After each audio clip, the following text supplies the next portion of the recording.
Monsieur. Hello, sir. Hey, Glenn. How the hell are you? Oh man, I'm all right. I'm just hopefully are you this working is, or what? If I'm working, yeah, I'm working. I'm looking for a new job. I just called into a place just before I called you, and they're telling me they only have cashier positions, and I'm not really trying to be a cashier. That's not something I'm experienced in, but I have to work on my resume. I've been kind of scared of working on the resume. Yeah. Because the whole thing is you have to almost, promote yourself to whatever the employer is looking for. You have to kind of gear the resume on that. And I took a class for that and stuff, and because I'm really poor these days, Glenn. I'm not making a lot of money at all, and I would like to, give you some cash, but you got to learn our song that they sing in Spain, called "Poor Me." Yeah. Well, I saw a show on a guy. He's a chef. He goes around the world. His name is Anthony Bourdain. It's a show on CNN. He goes around the world and eating different foods. And he went to Spain. On one episode, he went to Spain. And it's a very religious culture. Like you can go into oriented. Yeah, you go into a bar. He went into a bar and there were like hundreds of pictures of Jesus Christ in the bar. That's not something I've ever seen. That show has a premise that it's based upon food, but it's really a show about the expansion or the journey of, I guess you would call them Judeo-Christian pilgrims and their journey around the world, and how their gene pool has been responsible for the creation of the needed tasks in different locations. But he does a good job of covering up the real reason for his visits to very identifiable places. Yeah. Well, whereas the other guy from Toronto, called the Naked Archaeologist, well, his journey is somewhat similar. However, it's spent mostly on the Judeo-Christian in the Middle East. Yeah, I there was a guy who heard your talk on Gobekli Tepe, and he sent me. He said there's some Canadian website I can find a lot of those shows that you were describing that talk about this, I guess, revisionist history. Yeah. And I have yet to look into it. That's something I've been planning to do since yesterday. He's doing it from the Jewish point of view. He's Hebrew himself and is basically able to read some of the archaeological inscriptions on things. But it's all placing it in the context of Jesus from the time of Jesus, the creation of the gene pool out of Rome, changing the Roma from a military power to a religious power. So that boot in Italy, is that like a kicking out of gene pools to another part of the world, or is that what does it mean? Or well, the temple treasures were reportedly taken by the Romans and brought to Rome and used to build the infrastructures, the Colosseum, that kind of stuff, in Rome as a show to the people back home about what they could obtain by supporting militaries. And of course, the French, the Dutch, the Spaniards, the Portuguese, the English all did the same thing afterwards. They went to different places around the world and destroyed the cultures and stole the treasures and brought them back home. And that's what their past is built on. Anything you see in those countries is as an end result of the profit-taking based on war. so what did that mean? Remember when I was at your place and on the news came up where they were taking treasure from India? They found treasure that's very old in a temple. Well, the treasure of the temple, which they refer to as the temple treasure, include certain pieces of equipment, such as the menorah, the 7 candelabra, candle holder, and different items used in ceremonies.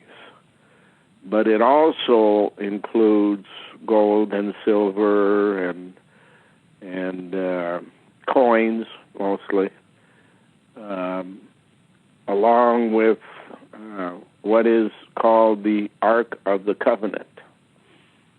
An Ark of the Covenant has an association to Noah's Ark.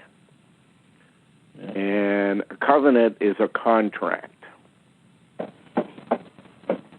So the suggestion is that the role of the Judeo part of Judeo-Christians is to transfer gene pools to different parts of the world, and at the end times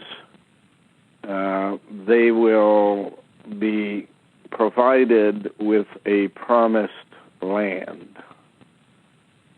Well, we know that an ark is a metaphor for a place in which you hide genetic material for all the animals and the different tasks that are oriented in the making of people. So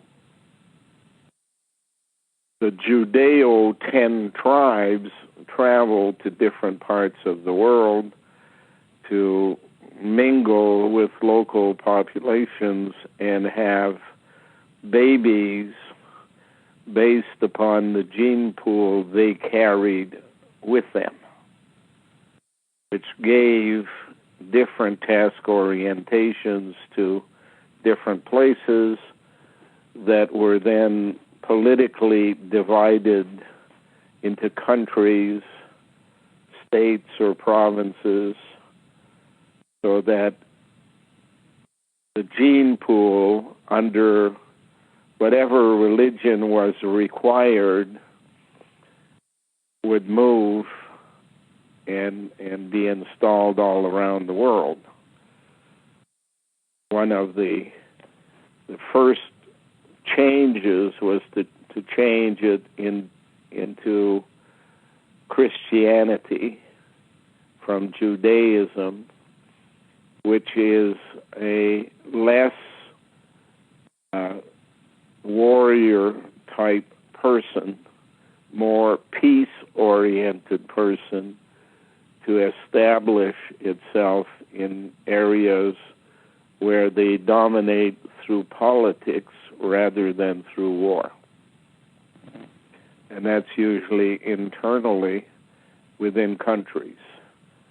Like the U.S., you got a fight for control over the gene pool of France versus the gene pool of England.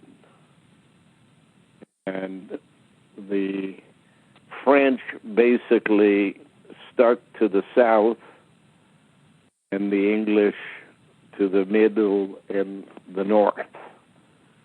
Most of the infrastructure for manufacturing and agriculture happened in the north and then moved west away from the eastern controls to California and that area. The best growing land designed for corporate farming, that kind of stuff. So now that the numbers of people required on the planet have each completed their journey and their task orientation, totaling somewhere around 14 billion people having lived and died, or died.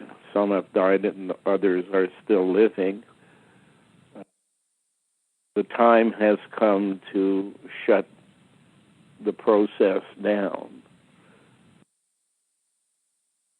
The covenant, the contract with the Jewish people has to be fulfilled by providing them with a land where they will prosper and reign, and the other people will act more as their servants and slaves. So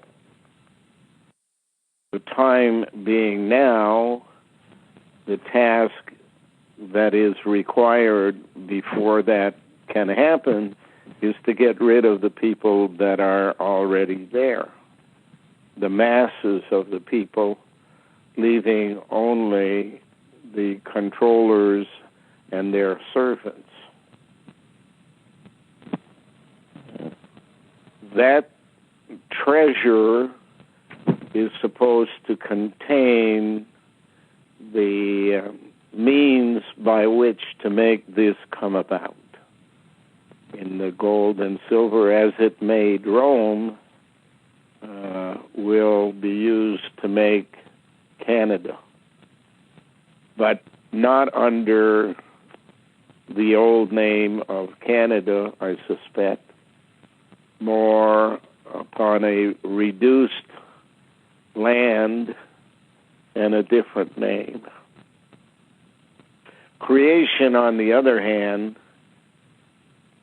says that you got cut off.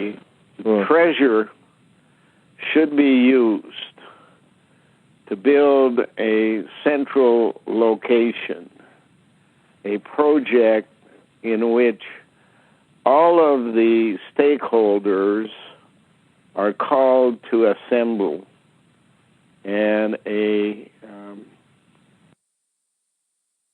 a basic education about how the plan evolved since the Ice Age and is now ending, giving people an option to change their ways or be destroyed, either for some immediately, for others over a short period of time, and for a third group over a longer period of time. But that since this universe is to be destroyed, and given every opportunity to do the right thing, not expecting that the majority will accept to do the right thing, creation then has a plan to move the people with functioning brains who live on other than intelligence, but more on smarts, and are themselves prepared to leave this place.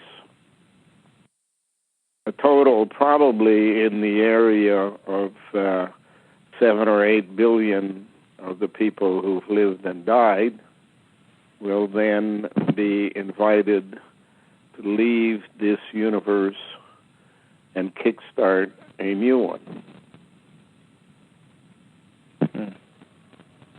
You got cut off. In order for that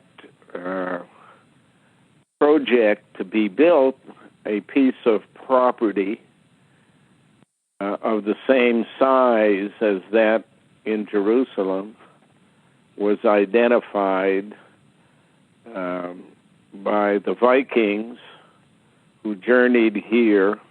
Glenn. Yeah. Hello? You got cut off. You got cut off for For how long? 20 seconds. You said in order for something. In order for this project to proceed, creation decided that a project should be built on this property. The majority of the project being underground, so that at the appropriate moment, a visit can be made there by those who pretend not to be on this planet and are hiding underground.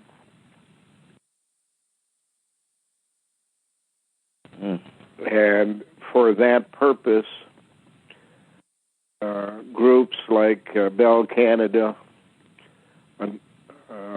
Hydro One, the electrical giant in Ontario, the provincial government and their police force, the federal government and their police force, the religious divisions,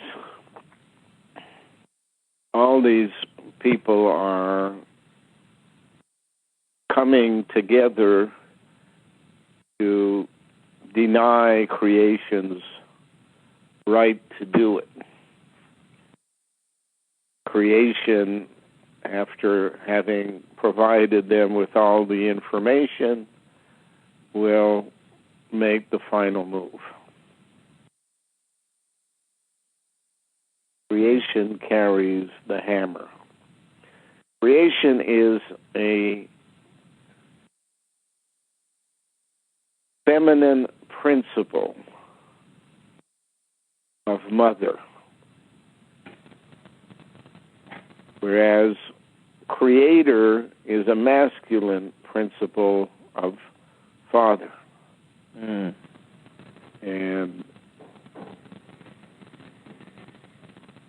it believes, father believes, that it has the fundamental power to resist creation. Creation is not ready for an all-out war. that is more for the factions that reside within the male principle. Creation is more in line with, at the appropriate time, to kickstart a new place based upon where the big error of the past transferred power from creation to creator. Got it? Yeah, I got it. You talking to me, or? Yeah, we're here now, so yeah. We're at the time. Yeah. Oh.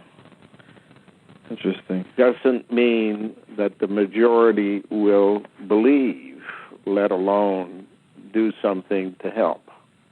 Oh, I know. The majority resides on a lot of people reside on the intellect alone, it seems.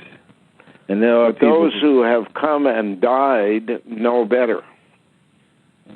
So in those who have come and died, you have the majority of the people who had no idea what was going on. And then you have a group of people who had some idea, chose to go along with it, regret what they did, and are trying to make up for their participation, their past lives. Some will succeed, others will not. Those who succeed will join those who had no participation, and together we'll move on. There are no secrets here, because Creator has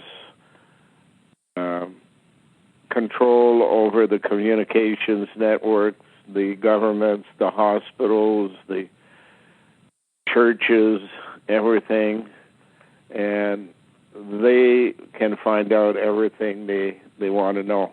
They just choose not to believe.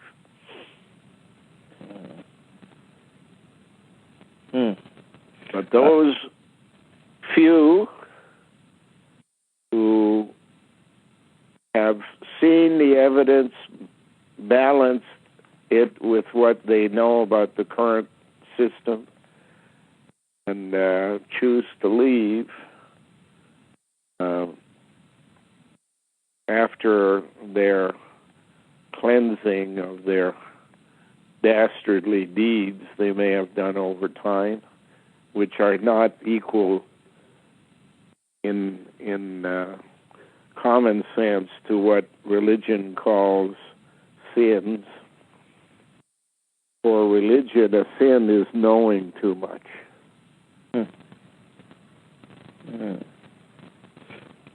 I recently saw an article with Stephen Hawking.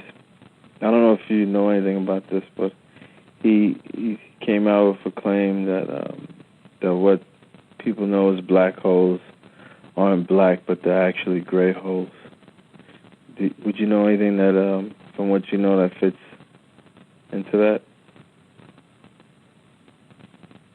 Hey? I said, would you be aware of anything that fits into Sure. that? Black holes are the end of a physical system, which basically reverses the process of the Big Bang and destroys everything. And each star creates a black hole upon its demise, the dying of a star.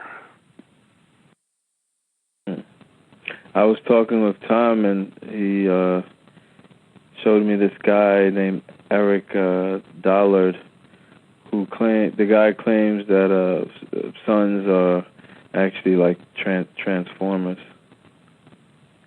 I've never heard anything like that before. And it sounds like it might make sense. I'm not that knowledgeable. I can hardly hear you. I said Tom. Which Tom? Tom from Scotland. Yeah. I think he's in America now. He's not in Scotland anymore.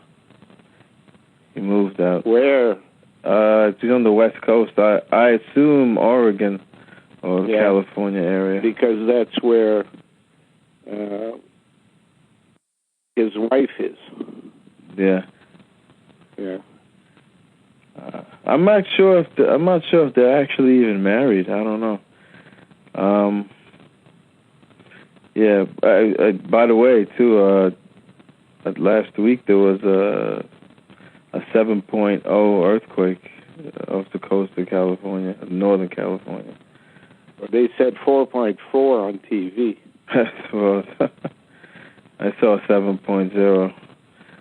It wasn't. It was more in the water than on land. It was. But you were saying about Tom said something about Eric Dollar. There's this guy. He's basically like, I don't know. Maybe you could compare him to Tesla or something. But he's a guy that was like people have discredited, try to discredit, and they're breaking up. He's a guy, Eric Dollard, right? Is a guy that people, I guess, have tried to discredit. He's more of like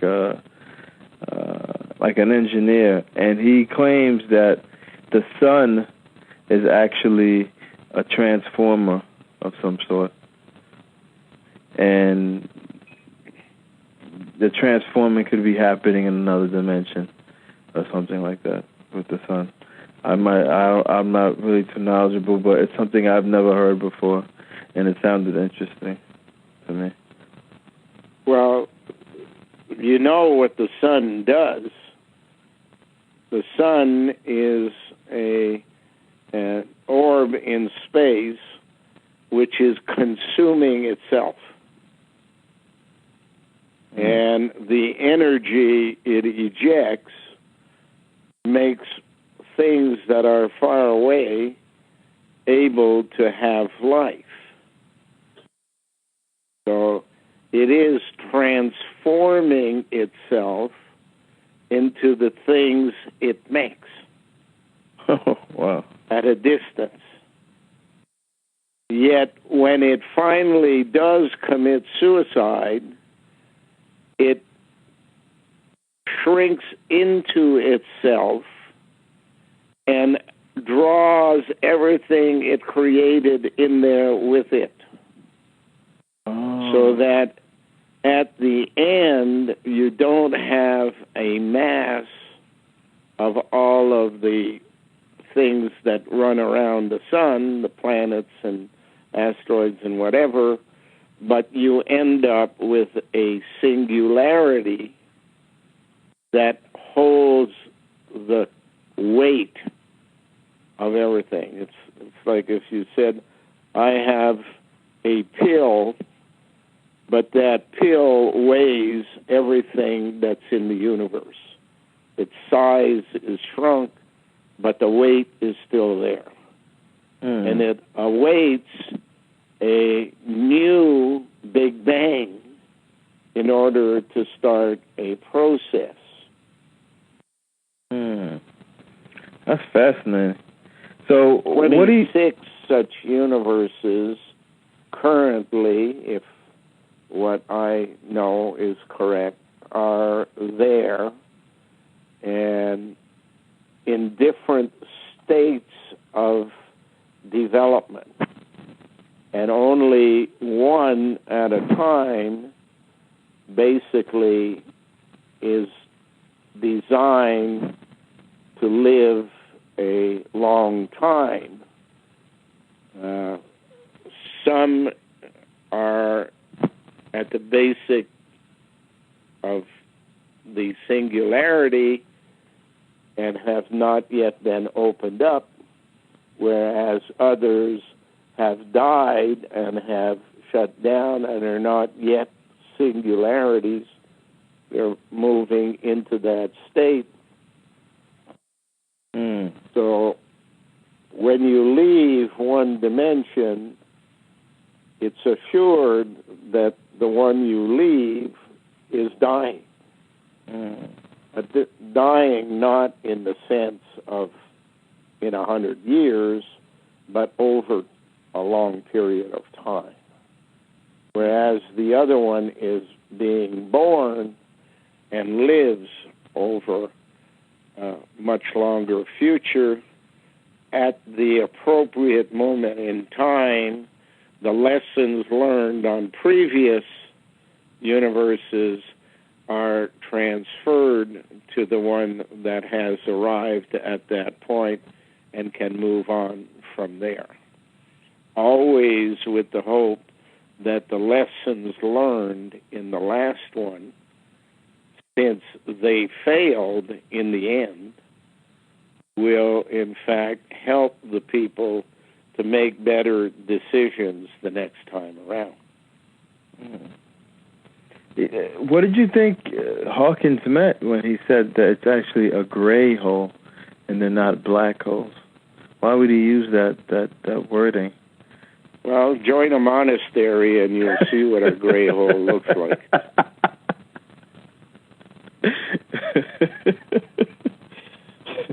You always got a sense of humor, Glenn. Hey? I said you always have a good sense of humor in all of this.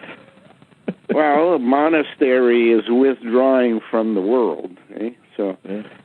But yet from there affecting the world through a process of genetic engineering. Not for the better, unfortunately.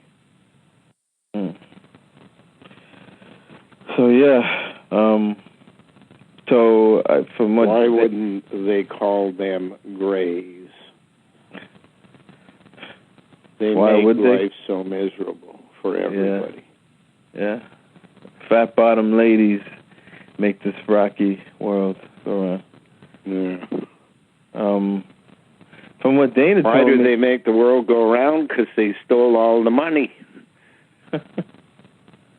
They stole the archives, and the archives put them in a position to steal the money. And that money allowed them to create things like stock markets and banks. And therefore, they lend money and give profit to only those people who do their bidding. And there's no solution locally to that problem. It's too late for that. And therefore, creation's the only option. Pack up your bags. And go and disappear on a plane out of here. Yeah.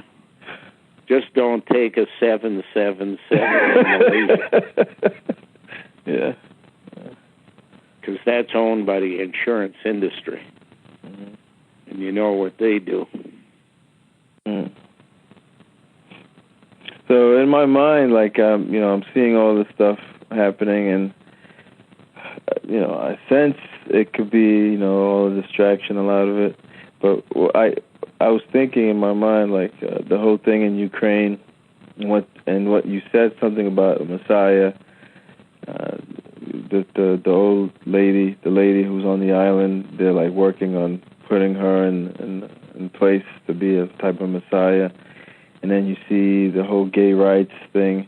And I think about it because, gays, for the homosexual, they use the symbol of the rainbow.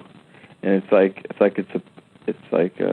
the whole thing, gay rights in Russia, how it was being talked about. It seemed like it was like it's a path they're laying out for, the next model of slaves or whatever. Because I remember, the number 9s are just a stepping stone to number 10 type of thing. So in my mind, it looked like it was some type of, big process that they were working out. I could be wrong, though. There is nothing wrong with being gay, lesbian, or anything else. that is a normal thing in evolution. 5% have mutations that make them different from the rest.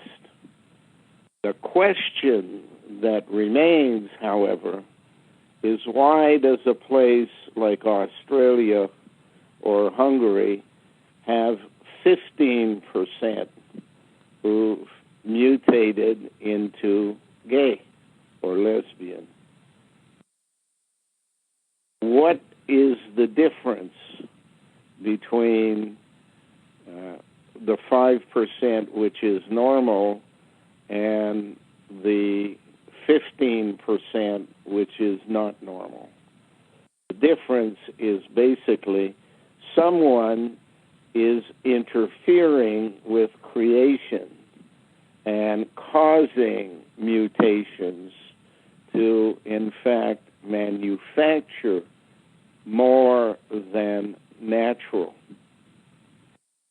for a political purpose.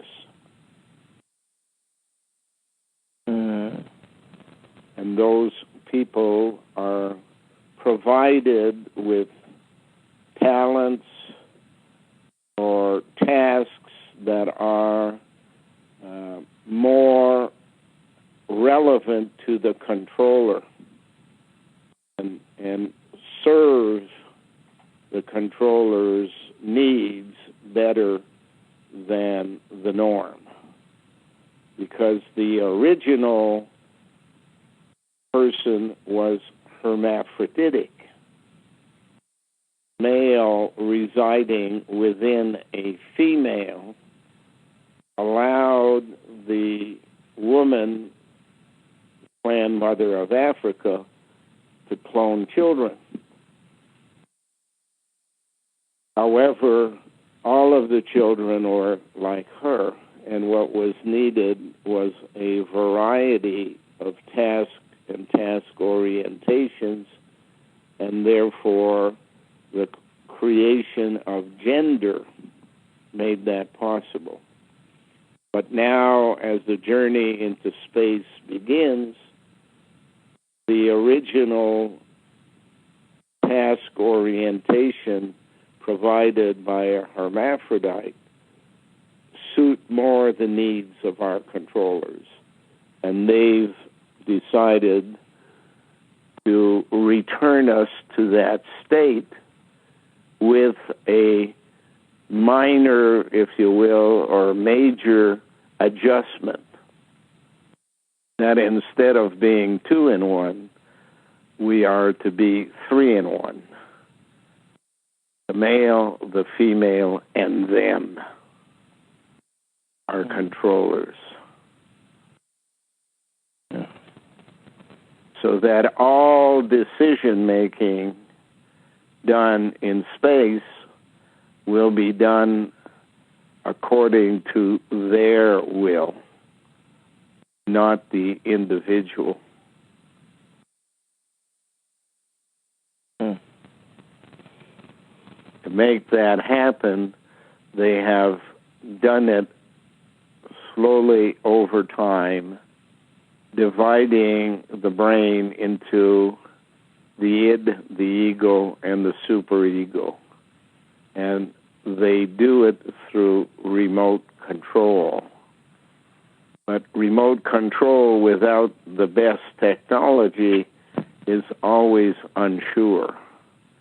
Therefore, time to move one breast aside and replace the space with the technology that will be appropriate for computer and communications direct to home office.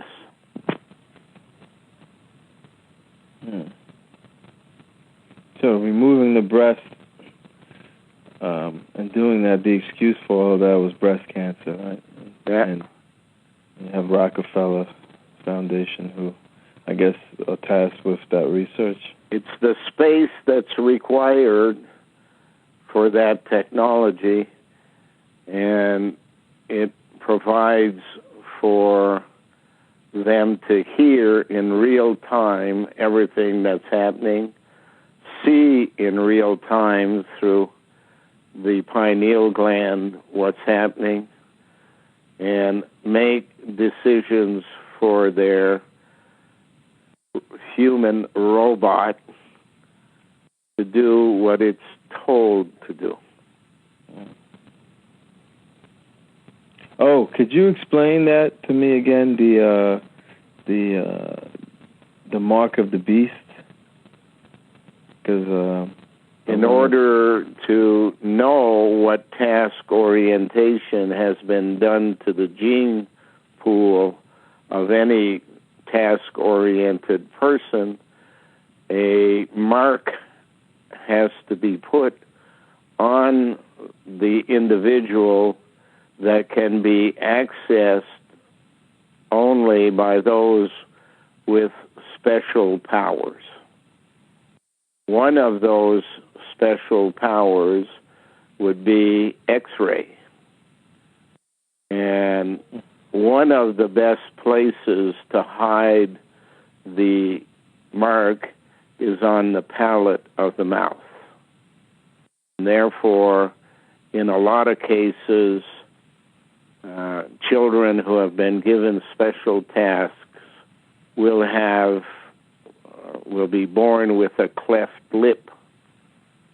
And the surgeon, who's plastic surgeon tasked with hiding this mark, will proceed to repair the mouth, the lip, and at the same time insert the mark. Any future person making an X-ray of the mouth, most likely a dentist, will in fact have access to the knowledge of what this person's task orientation is all about and what role it plays in the larger scheme of things.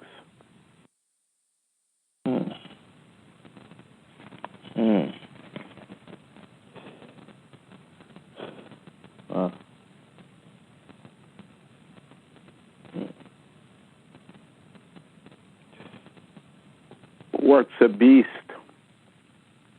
The East.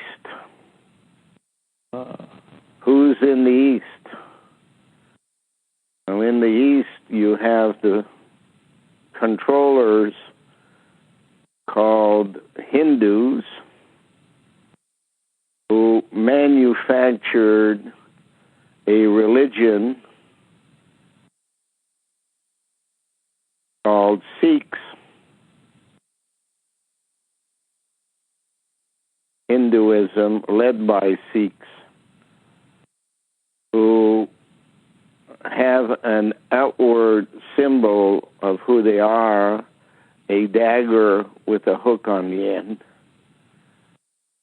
sign of genetic engineering. And they manufactured a group of people called Buddhists, Bud, something that will flower, something that will be born from seed. Buddhists became the genetic engineers of the world. They don't hide it, that their leadership, their Dalai Lama, always is a reborn Buddhist.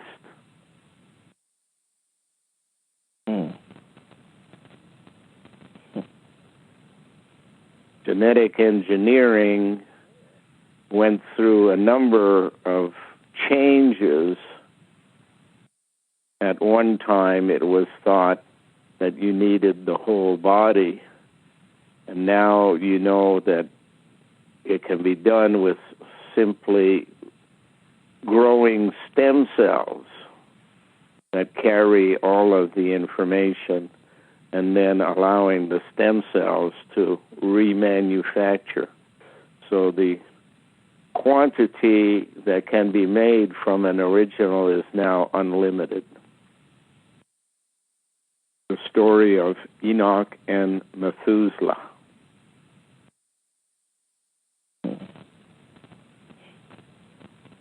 Stem cells, excrement. So from the excrement, they can make stem cells. They can grow. Well, excrement is the perfect place to get stem cells from people who are no longer around. Excrement is stem cells ejected from the body as coprolite and basically covered in the material of time. That material preserves it, hardens it, keeps it, and can be removed at the appropriate time. The excrement used to extract genome, and then reanimation can take place under the proper conditions and circumstances. 3 items needed for reanimation: the egg that carries the DNA, the semen that carries the fertilizer, and an amniotic fluid appropriate for the growth of that particular task-oriented life. Usually the sap of trees or the fruit of trees.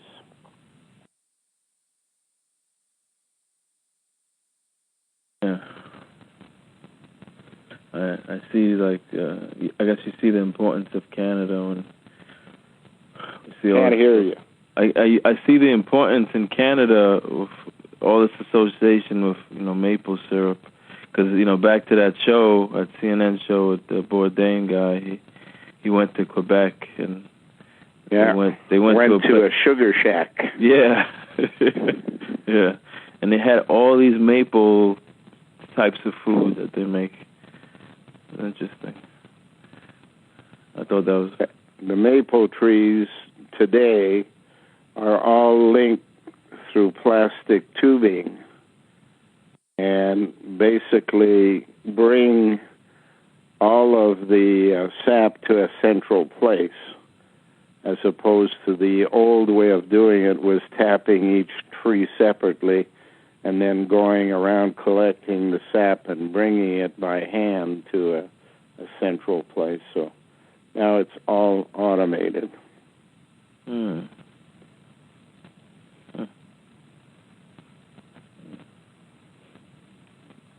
That means now it's what? It's a more refined method?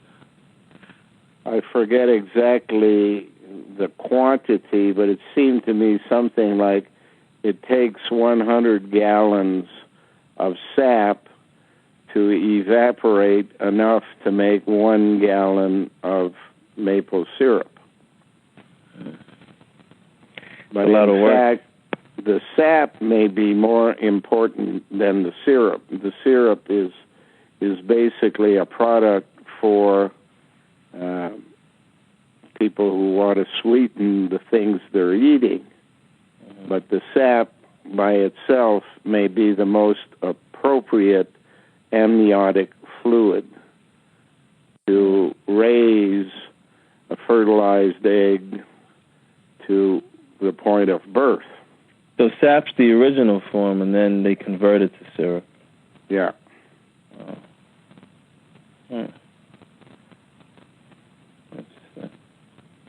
Now, Canada is the most known for its maple, syrup. Are there other countries that use convert their sap to a type of syrup? in the world? Or? Well, I think in other countries what they would have done is use the product of the tree, which is the fruit. And the ultimate fruit would have been the grape that made wine. Okay. Yeah.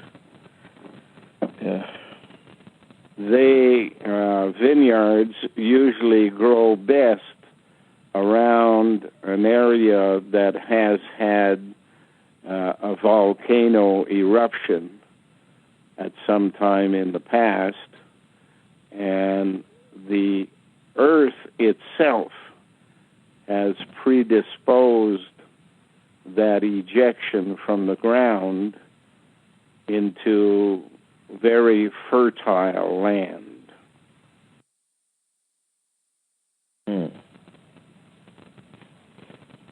I know in another show that guy went to the Amazon, and this is, it kind of clicks with what you're saying.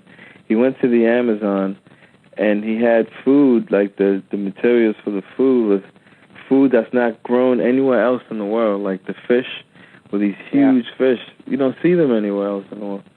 So that's kind of saying that they have the least amount of interruption or from this process. The least artificial change in their structure, because there haven't been that many people there over time. And that's why Canada is appropriate for that kind of activity, because although we are a larger country than the United States, we were kept unpopulated except for those who pay taxes to keep it going. Like plowing the field but not seeding it. And now that the time has arrived with the change in climate, where the heat will be overbearing in the United States and just right for a food basket in Canada, then the population of Canada will grow appropriately, but the people allowed to enter will be more along the genetic pools they prefer, which usually means policemen at one end and slaves at the other.